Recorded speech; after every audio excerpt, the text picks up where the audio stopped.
अस्सलाम वालेकुम, मैं हूं रेहान तारिक और आप देख रहे हैं दास्तां। कायदी तरमीम पर मौलाना फजलुर रहमान का पलड़ा भारी महसूस हो रहा है। हुकूमत मौलाना को अब तक मुकम्मल तौर पर मनाने में नाकाम रही और यही वजह है कि हुकूमत की नंबर गेम पूरी नहीं हो पा रही। इसीलिए आज कौमी असम्बली और सेनेट में होने वाले इजलास के एजेंडे में आईनी तरमीम को शामिल नहीं किया गया। विफाकी काबीना का इजलास भी मुलतवी कर दिया गया और अब हुकूमत को आईनी तरमीम के हवाले से भी एक कदम पीछे हटना पड़ रहा है। अब मुस्लिम लीग नून और पीपल्स पार्टी आईनी अदालतों के कयाम से पीछे हट गई। जराये के मुताबिक हुकूमती इत्तेहादी जमातों और JUI-FA में आईनी अदालत के कयाम की 26वीं आईनी तरमीम ड्रॉप करने और आईनी बेंच की तश्कील पर इत्तफाक हो गया है। PTI ये दावा कर रही है कि आईनी बेंच की तजवीज़ उसके कहने पर JUI-F ने शामिल की है। रऊफ हसन ये दावा कर रहे हैं कि आईनी बेंच की तजवीज़ असल में तहरीक इंसाफ की थी, जो मौलाना ने उसके कहने पर अपने मुसव्वत की और पीपल्स पार्टी ने इस पर कंसेंसस डेवलप किया।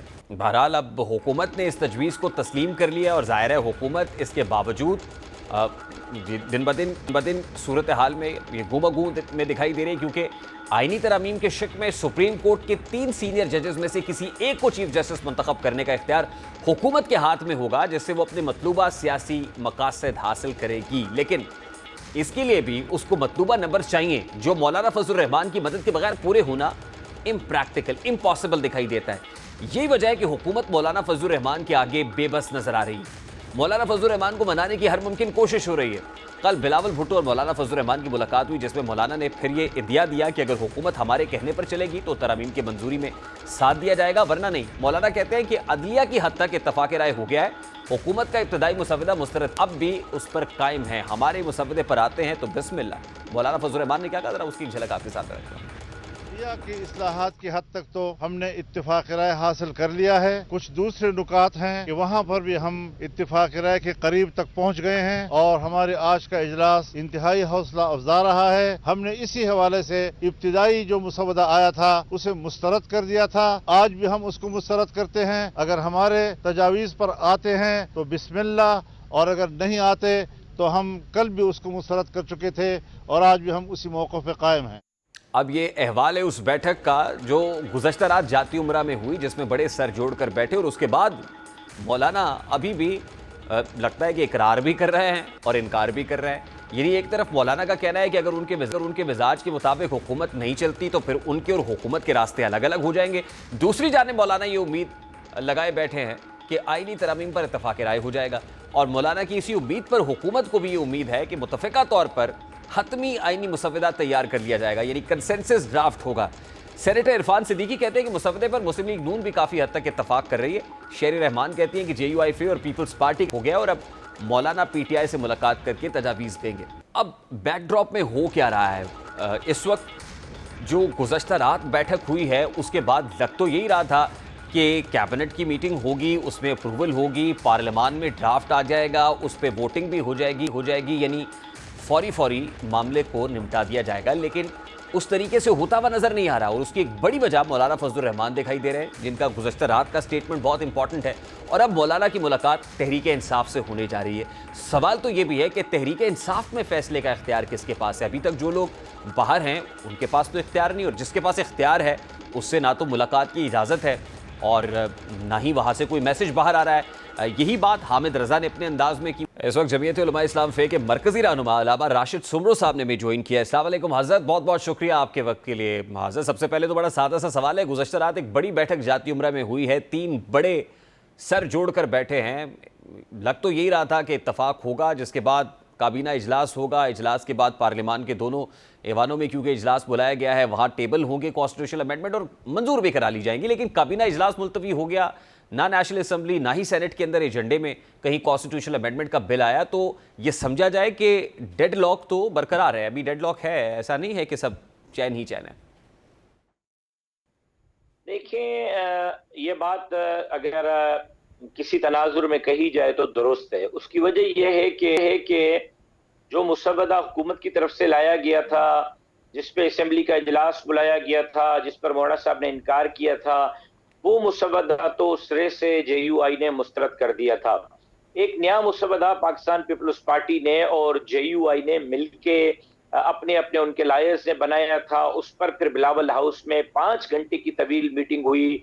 उधर से जनाब बिलावल साहब की क़यादत में पीपल्स पार्टी का वफद था। इधर मौलाना फजलुर रहमान साहब खुद 5 घंटे बिलावल हाउस में थे, JUI का वफद उनके साथ था।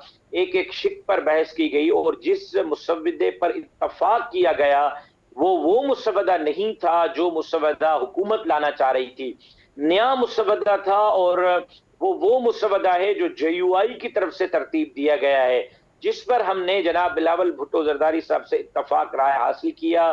कल जब जाती उमरा में बैठे तो पीपल्स पार्टी और JUI का मौक़िफ़ एक था। और आज मौलाना साहब PTI से भी मिल रहे हैं, तो मुझे उम्मीद है कि PTI भी उस मुसव्वदे पर इत्तफाक कर लेगी। अब हुकूमत के साथ जो 2-4 अहम इस हवाले से मुश्किलात हैं, मेरा ख्याल ये है कि रात की प्रेस कॉन्फ्रेंस में नायब वजीर आज़म साहब ने कह दिया था कि छोटी मोटी चीजें हैं जिसको ठीक करने की जरूरत है, तो उम्मीद तो की जा सकती है कि वो उस पर मुत्तफिक हो जाएंगे। लेकिन ताहाल जो आप बात कर रहे हैं वो अभी तक दुरुस्त नजर आ रही है कि जो मुसव्वदे पर पीपल्स पार्टी और JUI ने इत्तफाक किया है, मुस्लिम लीग नून अब तक उस पर इत्तफाक नहीं कर पा रही। और हो सकता है कि तहरीक इंसाफ का इत्तफाक भी हो जाए, क्योंकि रऊफ हसन साहब ने ऑलरेडी ये कहा कि ये जो कॉन्स्टिट्यूशनल कोर्ट का आइडिया तर्क करके कॉन्स्टिट्यूशनल बेंच बनाने का आइडिया ये हमने प्रपोज किया था, मौलाना फजलुर रहमान साहब ने इसको टेकअप किया और फिर आगे बढ़ा। ये उनकी बात गलत है। मैंने उनको सुना है, उनकी मौलाना फजलुर रहमान साहब से मुलाकातें होती रहती हैं, बातचीत होती रहती है, सियासी डायलॉग होते रहते हैं, लेकिन ये कहना कि हमने इस हवाले से तो PTI ने कोई मुसव्वदा ही तैयार नहीं किया, उन्होंने कोई मुसव्वदा हमारी टेबल पे रखा ही नहीं है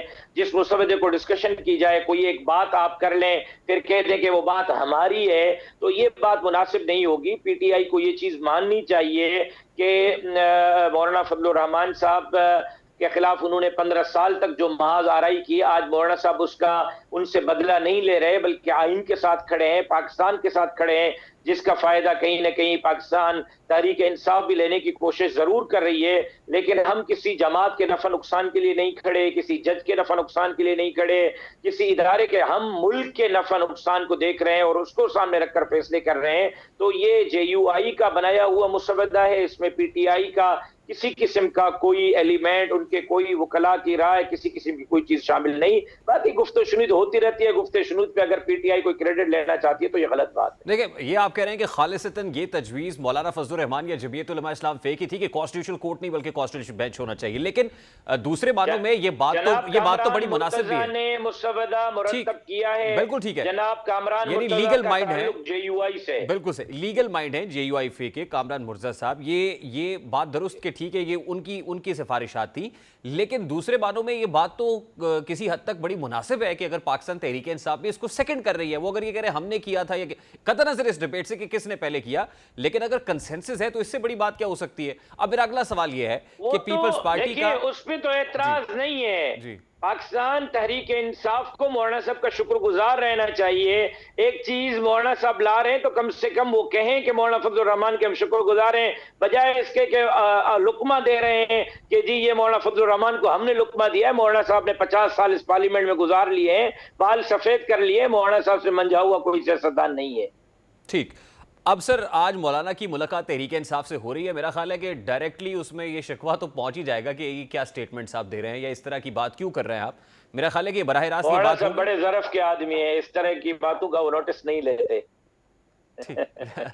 लेकिन आप ये अपने बिहाफ पे कह रहे हैं कि PTI को ऐसी बात नहीं करनी चाहिए थी। देखिए अब लाइकली हजरत, देखिए आज की मुलाकात में इस बात के तो कभी इम्कानात मौजूद हैं कि पाकिस्तान तहरीक इंसाफ, पाकिस्तान पीपल्स पार्टी और जमीयत उलमा इस्लाम फे सेम पेज पे होंगे। फिर रह गई पाकिस्तान मुस्लिम लीग नून, तो नून लीग के यहाँ अभी क्या रिजर्वेशंस हैं? डेडलॉक तो नून लीग के साथ है, तो नून लीग क्या मुतालबा कर रही है? देखिए ये चीज अभी राज है मेरे पास, चूंकि ये जमातों के दरमियान अभी डायलॉग्स चल रहे हैं और मैं इसको ऑन एयर इस वक्त आपसे डिस्कस नहीं कर पाऊंगा, बड़ी माजरत के साथ, क्योंकि अभी इस पर मुज़ाकरात जारी हैं। जब इत्तफाक राय हो जाएगा तो खुलकर इस पर बात करेंगे कि किस चीज पर डायलॉग है और कौन सी चीज पर जो है वो इस वक्त इत्तफाक राय नहीं हो पा रहा है। लेकिन इस वक्त वो चीज मेरे पास अमानत है, मैं शायद इस पोजीशन में न हूं कि वो पॉइंट्स आपके साथ डिस्कस कर सकूं। अच्छा, लेकिन आज एक खबर आ गई, वो तो पब्लिक डोमेन में आ गई, और वो खबर ये थी कि कॉन्स्टिट्यूशनल कोर्ट अब नहीं बनेगी बल्कि कॉन्स्टिट्यूशनल बेंच बनेगा, और इस पर तमाम तर जमातों को इत्तफाक है, इस पे इत्तफाक राय है, मुत्तफिक हो गई है इस पे। बाकी प्रोसीजर के ऊपर कहीं ना कहीं इख्तलाफ है, तो क्या ये खबर दुरुस्त है? नहीं, इख्तिलाफ इस पॉइंट पे नहीं है, इससे हटकर कोई और चीजें हैं उस पर इख्तिलाफ और डेडलॉक है। इस पे तो आईनी कोर्ट है या आईनी बेंच है या उसके तरीकेकार है, उस पर तकरीबन सब मुत्तफिक हो गए हैं, उस पर कोई ज्यादातर किसी किस्म का कोई इख्तिलाफ नहीं है। इससे हटकर कोई और चीजें हैं, जिस तरह आप समझें कि आर्टिकल 8 की जिस तरह बातें हो रही थी उससे मिलती जुलती कोई चीजें हैं, बलूचिस्तान असेंबली है उसकी सीटों की कोई चीजें हैं, इस्लामिक आइडियोलॉजिक काउंसिल के तहत हम चाहते हैं कि सिफारिशात पर जो है अमल किया जाना चाहिए, जिस तरह सूद से पाक निज़ाम की बातें हैं, बहुत सारी चीजें हैं, जिस तरह सूबों के हुकूक हैं, बाकी चीजें हैं, वो पॉइंट्स हैं जिस पर जरा डिस्कस चल रही है, डायलॉग चल रहा है। लेकिन ये जो बेंच होगी या कोर्ट होगी और उसका खदो खाल क्या होगा, उस पर तकरीबन सब ने इत्तफाक कर लिया। यानी वो जो जजेस की अपॉइंटमेंट्स का तरीका कार है उस पर भी इत्तफाक हो गया? जी समझे, तकरीबन इत्तफाक हो गया है। वो उसका तरीका क्या होगा, ये जब मुसवदा पर सब इत्तफाक कर लेंगे तो मैं आपको फिर बताने की पोजीशन में रहूंगा कि उसका तरीका क्या होगा। आईनी बेंच होगी या कोर्ट होगी तो फिर उसका तरीका क्या होगा, उसके अख्तियार क्या होंगे, ये चीजें इत्तफाक राय तक जरा मुझे माफी दें। मैं बिल्कुल आई फुली अंडरस्टैंड राशिद साहब, लेकिन वो जो खबर पब्लिक में आ गई, पब्लिक डोमेन में आ गई, जाहिर है वो तो पब्लिक प्रॉपर्टी है। मैं उस खबर की हद तक आती रहती है जी, मैं उस खबरें आती रहती सर जो आ गई ना, which is already out in the public, मैं तो सिर्फ उसकी बात कर रहा हूं। उस पे ये आया कि जमीयत उलमा इस्लाम के 21 नुकात घूम रहे हैं कि जेयूआई ने ये 21 नुकात दे दिए, उसमें आर्मी चीफ की अपॉइंटमेंट की तरह ये होना चाहिए, वो होना चाहिए, ये सारा झूठ है जो 21 नुकात पब्लिक में इस वक्त नहीं, मैं उसकी बात नहीं कर रहा। मेरा सवाल ले लेना, वो खबर ये है कि जमीयत उलमा इस्लाम फिर ये चाहती है कि जिस तरह चीफ जस्टिस की तैनाती का तरीकाकार पुराना चल रहा है वो उसी तरह रहना चाहिए। ये जो पार्लियामान को इख्तियार देना या वज़ीर आज़म को इख्तियार देना है, इससे आप इत्तफाक नहीं कर रहे, तो इस हद तक ये खबर दुरुस्त है? भाईजान, हमें न फाइज ईसा साहब से कोई इख्तिलाफ है, न कोई परेशानी है, न मंसूर अली शाह साहब से कोई इख्तिलाफ है, न परेशानी है। कौन चीफ जस्टिस बैठा है, कौन बैठेगा, क्योंकि न हमें जेल से निकलना है और तख्त पे आना है, न हमने किसी को तख्त से उतार के तख्तेदार पर लेके जाना है, न हमारे नैब में कोई केस है, न FIA में कोई केस है, न सुप्रीम कोर्ट में कोई केस है, न हमने करप्शन की है, न मुल्क की गद्दारी की है, न किसी पाकिस्तान के इदारों पर हमले किए हैं, न हमने कोई चढ़ाई की है, पुरअमन रहे हैं, जनाजे उठाने के बाद भी आइन के साथ खड़े हैं, पाकिस्तान के साथ खड़े हैं, जमहूरियत के साथ खड़े हैं। ये किसी और जमातों के मुश्किलात हो सकती हैं कि ये चीफ जस्टिस होगा तो हमें फायदा होगा, ये नहीं होगा तो हमें नुकसान होगा। JUI का ये हेडिक नहीं है। JUI के लिए जो चीफ जस्टिस बैठा है वो भी सरकताज, जो आके बैठेगा वो भी सरकताज, चाहे वो मंसूर अली शाह साहब हो, चाहे वो फायद ईसा साहब हो, चाहे वो कोई और हो। इसलिए हम इस पे सोच ही नहीं रही हैं, न हमारा ये डोमेन है, न हमारे ये सरकदर्द है। नहीं तो फोर्स ही क्या कर रहे हैं सर आप, क्योंकि खबर आई कि 18 अक्टूबर को ये हो जाएगा, लेकिन 18 अक्टूबर को सारे कारसाज से मुझे वहां लाना चाहते हैं और मैं भी घूम फिर के वहां नहीं आना चाहता। नहीं, मुझे पता है हजरत, इतना आसान तो नहीं है 18 अच्छा चले, मुझे ये बताएं ना सर कि 18 अक्टूबर की टाइमलाइन है कि 18 अक्टूबर को होगा, लेकिन अब वो कारसाज के सिलसिले में पीपल्स पार्टी के लोग तो वहां पे मसरूफ होंगे, इंक्लूडिंग चेयरमैन पीपल्स पार्टी। तो इस हवाले से कोई नई तारीख पर को बातचीत हुई है कि कौन सी तारीख प्रपोज की जाए, कब इसको ले करना है पार्लियामान में?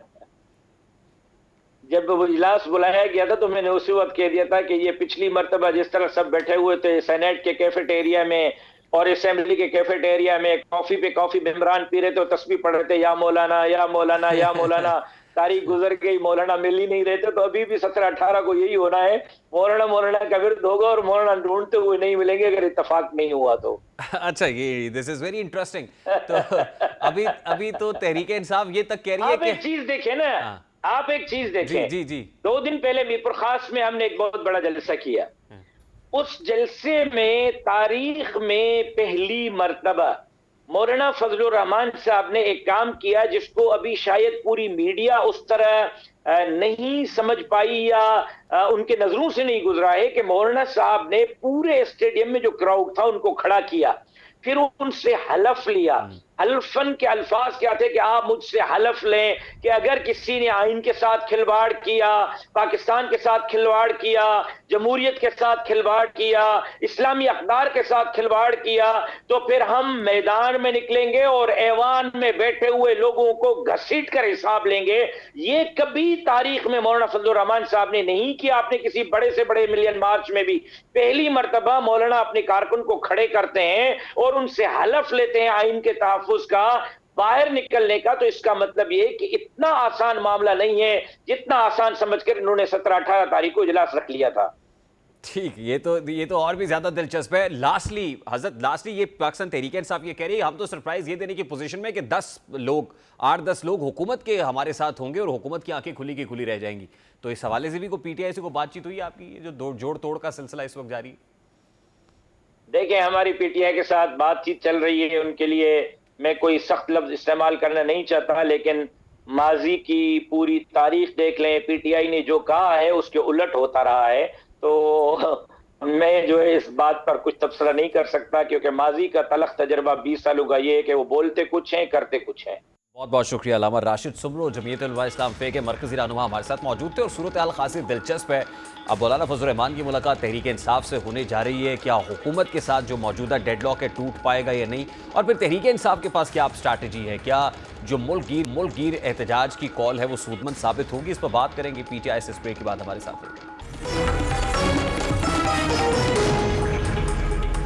तहरीक इंसाफ बानी पीटीआई की रिहाई और आईनी तरमीम के खिलाफ कल मुल्क गिर एहतजाज की कॉल दे चुकी है। अब ऐसे वक्त में जब पार्टी के अंदर इख्तलाफात की दरारें गहरी हो रही हैं, ऐसे में तहरीक इंसाफ के एहतजाज की कॉल पर सवालिया निशान लग रहा है। हुकूमत तो ये इल्ज़ाम भी लगा रही है कि तहरीक इंसाफ आईनी तरमीम की मंजूरी को रोकने के लिए रियासत को दाव पर लगाना चाहती है, जबकि वज़ीर आला अली अमीन गंडापुर कहते हैं कि बानी पीटीआई और गिरफ्तार कारकुनान की रिहाई के लिए भरपूर एहतजाज करेंगे और एक गैर आईनी तरमीम जो की जा रही है उसके खिलाफ भी आवाज़ उठाएंगे। फिर इसी तरह साबिक सदर आरिफ अलवी कहते हैं कि हम कल इसके लिए एहतजाज करने जा रहे हैं क्योंकि लोग 26वीं आईनी तरमीम के जरिए आज़ाद अदलिया को कब्जे में करने जा रहे हैं। पाकिस्तान तहरीक इंसाफ के रहनुमा शाहिद खटक साहब हमारे साथ मौजूद हैं। अब पीटीआई का जो एहतजाज है, इस एहतजाज से अल्टीमेटली क्या अचीव करेंगे? क्या ये पहले की तरह काउंटर प्रोडक्टिव तो नहीं होगा? शाहिद खटक साहब अस्सलाम वालेकुम, बहुत बहुत शुक्रिया आपके वक्त के लिए। सबसे पहले ज़रा इस एहतजाज के दायरा कार से मुताल्लिक बताइए कि एहतजाज का दायरा कार क्या होगा और अल्टीमेटली क्या अचीव करना चाहते हैं? क्या आईनी तरमीम को इस अंदाज में रोक सकेंगे एहतजाज के जरिए से? बिस्मिल्लाहिर्रहमानिर्रहीम, आपका भी शुक्रिया जी। देखिए, जो कॉल दी गई है पार्टी की तरफ से प्रोटेस्ट की, तो वो तमाम अजलाम मुल्क भर में जो हमारी रूटीन की जगह होती है जहाँ पे हम अपने दिलों में प्रोटेस्ट करते हैं, प्रेस क्लब, मुख्तलिफ चौकों में, तो इंशाल्लाह ये पूरे मुल्क गिर एहतजाज होगा, हर जिले पे होगा। वहाँ की जो हमारी मकामी तंजीमें हैं, हमारे पार्लियामेंटेरियंस हैं, तो वो उसमें पार्टिसिपेट करेंगे। तो ये पूरे मुल्क में ये जो होगा ये हमारा प्रोटेस्ट होगा इंशाल्लाह। लेकिन ये जो कॉन्स्टिट्यूशनल अमेंडमेंट्स का मामला है, कॉन्स्टिट्यूशनल अमेंडमेंट्स के खिलाफ जो दरखास्त सुप्रीम कोर्ट में दायर की गई थी, वो दरखास्त आज वापस ले ली गई हामिद खान साहब के जरिए से, और उसके बाद पीटीआई ने एहतजाज की कॉल भी दे दी। तो क्या अदालतों पर भी एतमाद नहीं है? जी देखिए, काजी फाइज ईसा के ऊपर तो हम बरमला कह चुके हैं कि काजी फाइज ईसा जो इस टाइम की जस्टिस है, तहरीक इंसाफ का उनके ऊपर बिल्कुल भी एतमाद नहीं है। ना हमें उनसे कोई इंसाफ की तवक्को है, ना उनका जो टेन्योर रहा ये पाकिस्तान के तैयार तरीन दौर में रहेगा, क्योंकि जिस तरीके से आइन की पामारी की गई, जिस तरीके से यहाँ पे नाइंसाफिया की गई जी। देखिए, सुप्रीम कोर्ट ही होता है जी, जब आपको कहीं से इंसाफ, जब आपके तमाम इंसाफ के दरवाजे बंद हो जाए तो अदालतों का ही रुख करना होता है। तो हमारा भी यही तवक्को थी अदालतों से, specially supreme court of Pakistan से, कि जी सुप्रीम कोर्ट ऑफ पाकिस्तान से हमें रिलीफ मिलेगा। लेकिन काजी फाइज ईसा जो चीफ जस्टिस है मौजूदा, तो अगर कोई भी तहरीक इंसाफ का फैसला केस लगा हो तो हमें पहले से पता होता है। देखिए ना, आपने खुद ये कह दिया कि इंसाफ तो अल्टीमेटली अदालतों से ही मिलेगा, सुपीरियर कोर्ट्स में जाना पड़ेगा, लेकिन आपने वो दरखास्त वापस लेके अब सड़कों पे आने का फैसला किया है। तो क्या ये जंग जो है अब सड़कों पे लड़ी जाएगी? जी देखिए, हमने आईनी तरमीम के खिलाफ जो दरखास्त समाज के लिए दी थी, तो हमें तवक्को ही नहीं थी चीफ जस्टिस ऑफ पाकिस्तान से कि मतलब वो इसके ऊपर कोई बेंच बनाएंगे या स्टे ऑर्डर दे देंगे या इस प्रोसीडिंग को रोक देंगे और इसको फर्दर एलाबोरेट करेंगे। लेकिन चूंकि इसका बेनिफिशियरी जो होगा वो काजी फाइज ईसा ही होगा, तो वो क्यों चाहेगा कि ये सिस्टम, ये जो मौजूदा जो पोजीशन है ये रुक जाएगी। देखिए, हम तरमीम के खिलाफ गए थे। आपका सेनेट ना मुकम्मल है, आपकी कौमी असम्बली जो है वो इनकम्प्लीट है, आपकी खैबर पख्तूनख्वा की असम्बली इनकम्प्लीट है, आपकी पंजाब की असम्बली इनकम्प्लीट है, जहाँ पे मखसूस नशिस्तें जो खवातीन की और अकलियतों की नशिस्तें हैं।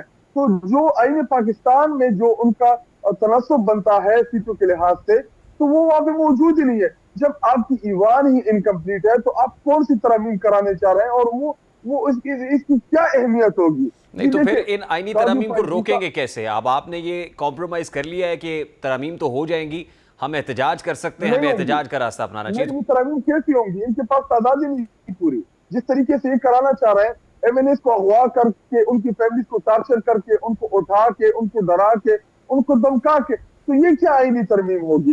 बाकी हुकूमत के पास अददी अक्सरियत जो है वो मौजूद नहीं है, और ना ये इंशाल्लाह ये तरमीम नहीं कर सकते। तहरीक इंसाफ के तमाम मेंबरान इंटैक्ट है, और ये तरमीम जो है ये कौमी असेंबली के पास नहीं करा सकते। आज बैरिस्टर गौहर ने कहा कि हमारे पास 10 लोग हैं हुकूमत के, तो ये क्या मामला है? आपके पास कौन से लोग हैं? क्या आप भी हॉर्स ट्रेडिंग कर रहे हैं?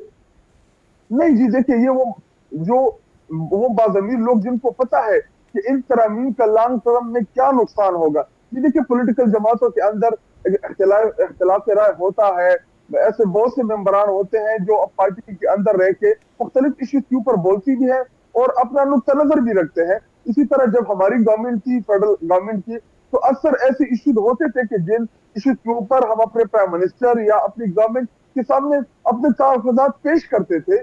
तो ये इख्तिलाफ राय जो है ये जमातों के अंदर होता भी है, और इसका रास्ता भी काजी फाइज ईसा ने 63A को उड़ा के ये रास्ता भी इसी ने खोल दिया है। जी देखिए, तहरीक इंसाफ तो कभी नहीं चाहेगी कि हार्स ट्रेडिंग हो, फ्लोर क्रॉसिंग हो, क्योंकि जी जिस जमात को अवाम वोट देती है, जिस जमात के निशान के ऊपर आप इलेक्शन जीत के आते हैं, तो आपके पास जो मैंडेट होता है। अब शाहिद खटक साहब देखिए, from with in your party बहुत सारी डिवीजन है। अब एहतजाज करने का फैसला तो आपने कर लिया, लेकिन आपकी अपनी सियासी जो कमेटी का इजलास है वो उसमें इतनी तल्ख कलामी होती है, लीडर्स आपस में जो है उनके डिफरेंसेस इतने ज़्यादा है कि बात तू तकार तक आ जाती है।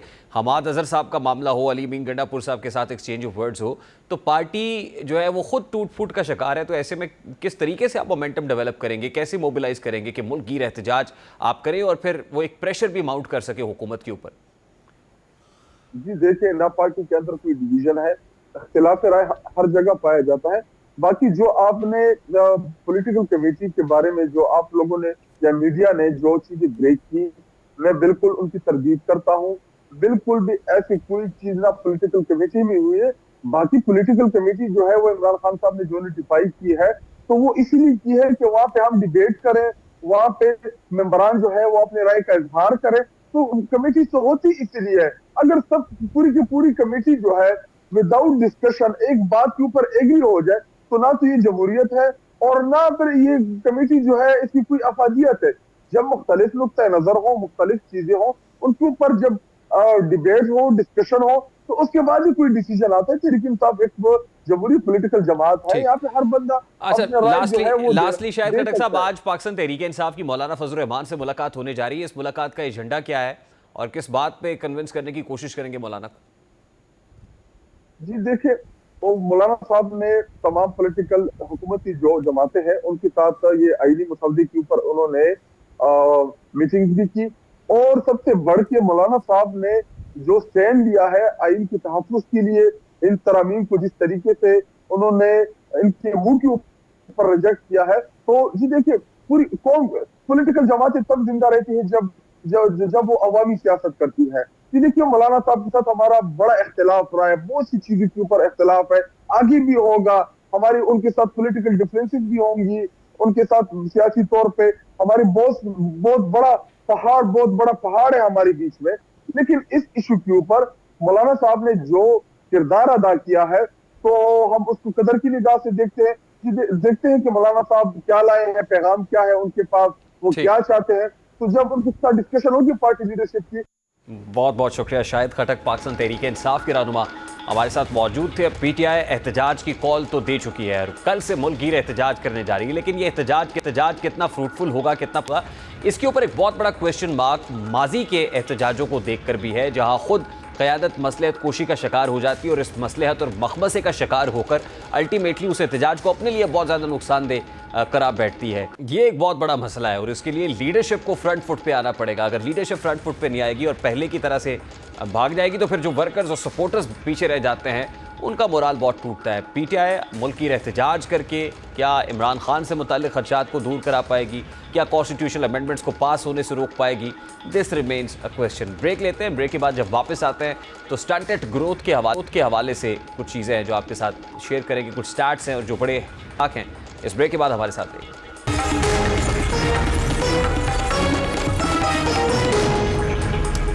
जिंदगी बचाने के इलाज में इस्तेमाल होने वाली खुराक IUTF खुश्क दूध, मूंगफली, मक्खन, मछली के तेल, चीनी और कई तरह के विटामिन्स और नमकियात को मिलाकर जिसे बनाया जाता है, इसे दुनिया भर में लाखों बच्चों में शदीद ग़िज़ाई किल्लत से पैदा होने वाले जिस्मानी मसाइल पर काबू पाया जा चुका है। लेकिन अब अक़वाम मुत्तहिदा के इदारे आलमी इमदादी फ़ंड बराए इत्फ़ाल ने अपनी रिपोर्ट में इंकिशाफ किया है कि ज़िंदगी इलाज में इस्तेमाल होने वाली खुराक RUTF की ख़रीदारी के लिए फंड्स की किल्लत के बायस दुनिया भर में शदीद ग़िज़ाई किल्लत का शिकार 20 लाख बच्चों के मौत के मुंह में जाने का ख़तरा लाहक हो गया है।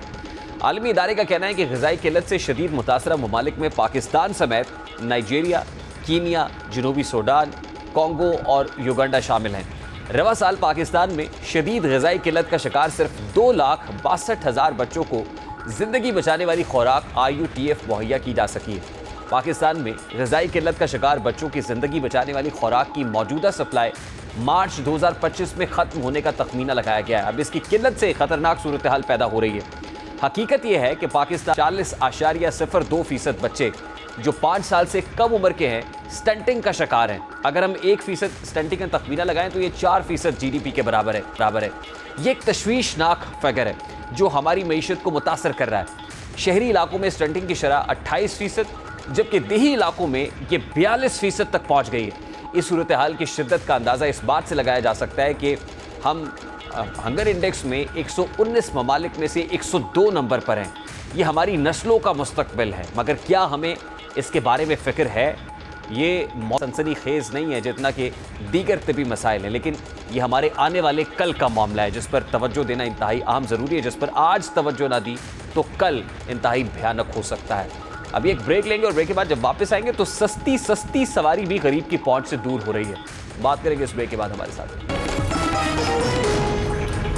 महंगाई के तूफान ने मुतवस्सित तबके से उसकी सवारी भी छीन ली है। मोटरसाइकिल ऐसी सवारी है जो गरीब तबका भी जैसे तैसे करके हासिल कर लेता था, लेकिन अब ये भी उसकी पहुंच से बहुत बाहर हो गई है, क्योंकि अब पाक सुजुकी ने अपनी मकबूल मोटरसाइकिल GD 110S और GS 150 की कीमतों में नुमाया इजाफे का ऐलान कर दिया है। सुजुकी की GD 110S की नई कीमत 7,000 रुपये के इजाफे के बाद 3,59,000 रुपये मुकर्रर की गई है, जबकि इससे पहले इसकी कीमत 3,52,000 रुपये थी।